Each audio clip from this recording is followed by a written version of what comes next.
এক মাসের মধ্যে বাজারে নতুন আলু আসলে দাম কমে আসবে বলে জানিয়েছেন বাণিজ্য উপদেষ্টা শেখ বশিরউদ্দিন।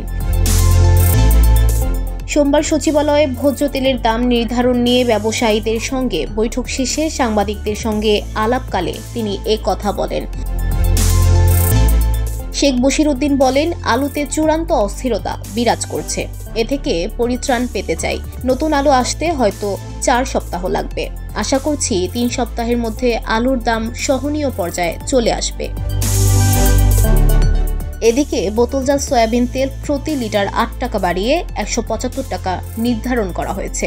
অন্যদিকে খোলা সয়াবিন তেল প্রতি লিটার 8 টাকা বাড়িয়ে 157 টাকায় নির্ধারণ করা হয়েছে। এছাড়া বাজারে 5 লিটারের প্রতি বোতল সয়াবিন তেল 860 টাকা ও খোলা পাম তেলের নির্ধারণ করা হয়েছে 157 টাকা। নতুন এ দাম আজ থেকেই কার্যকর হবে বলে জানান উপদেষ্টা। তিনি বলেন, আন্তর্জাতিক বাজারে দাম বৃদ্ধির কারণে সরবরাহ সংকট হয়েছে। এর ফলে দেশে ভোজ্য তেলের দাম বাড়ানো হয়েছে। VOD Bangla news desk.